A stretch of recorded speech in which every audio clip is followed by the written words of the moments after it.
Away. Right, Nick Clegg, Deputy Prime Minister and leader of the Liberal Democrats. You're going on the Regional Growth Fund tour, which has a particular remit for manufacturers. I think you'll probably agree. What's your personal interest and how do you hope to connect to manufacturers as you go around the country? My personal interest is partly as an MP from a great manufacturing city, Sheffield, and partly because I think I've said this from the first day that we entered into government, is that we've got this huge rebalancing exercise to do with the British economy. You know, we are basically now picking up the pieces from a spectacular crash which happened in 2008.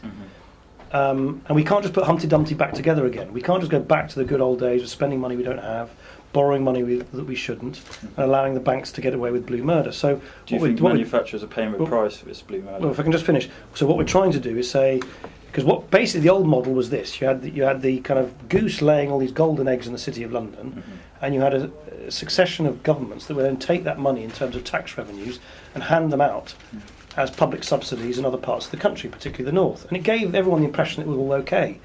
That whole merry-go-round has now come to a halt. And what we need to do, through, for instance, the Regional Growth Fund, and this is the purpose of the Regional Growth Fund, is to say, look, we can't carry on relying on handouts from Whitehall for the economic survival of the north and of great cities like Sheffield and Bradford, Leeds and so on. We need to make sure we provide more support to manufacturing companies, advanced manufacturing companies, exporting companies. And that's what the Regional Growth Fund does. It basically offers a pot of money. First it was 1.4 billion, now in total it'll be 2.4 billion. We believe it'll create or safeguard 500,000 jobs, and many of those will be in manufacturing, because there are lots of manufacturers who want to expand, but they need a little bit of extra help, a little leg up, if you like, from the taxpayer, and that's what this RGF does. Brilliant. And as part of that, there's the Advanced Manufacturing Supply Chain Initiative, which was launched this week. How will you hope to repatriate manufacturing jobs in the UK? I think there's a lot of evidence, isn't there, that one of the things that happened, and in my view it was shocking that this happened during the good years, that under the previous government, manufacturing declined as sharply, if not more sharply, than it did under Margaret Thatcher. And partly what happened was there was a real decimation of the supply chain. And the reason why Vince Cable made this announcement on the supply chain support this week is that we've come to realise that unless you create a healthy supply chain, a kind of ecosystem of smaller companies such as the one we're sitting in here in Bradford, it is less attractive for big manufacturers who want to be quite close to their suppliers. You know, if you visit Jaguar Land Rover, say, in there with their expansion in the Midlands, it's really important to them that they are close. They're close to their supply chain. Recently, the Shadow Business Secretary has come out and criticised the Regional Growth Fund. I don't know if you've seen it yet. What he said, that only a quarter of 50 successful bidders from round one have received their funding. What's the hold-up? Who said that? I think, if I can just, Shadow Business Secretary. I think it's very revealing, genuinely quite revealing, that Labour thinks that the way that the private sector works is that nothing happens until an official turns up with a cheque. Yeah. I mean, you know, it's like the sort of Soviet Union, this idea that you have to have some official who brandishes a quill and says, now your project can start. It doesn't work like that. The way it works is we say as a government, you will get the money.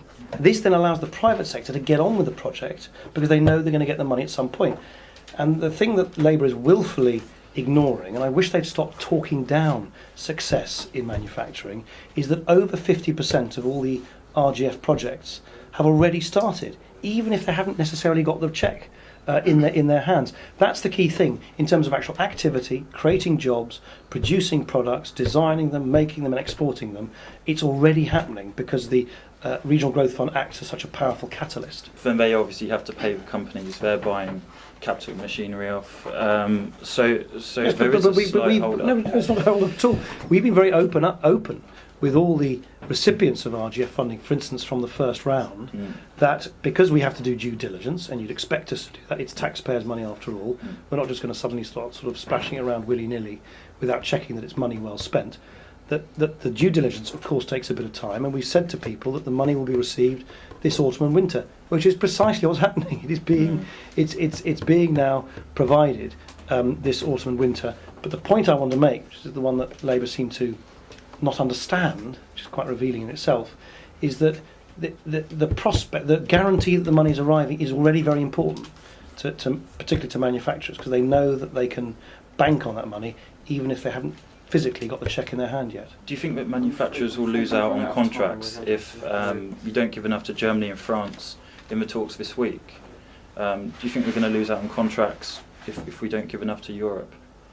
If we're losing, if we're distancing ourselves, as some are claiming, do you think that we'll lose out manufacturing businesses? I think it would be a disaster for Britain if there was a fragmentation of the single market.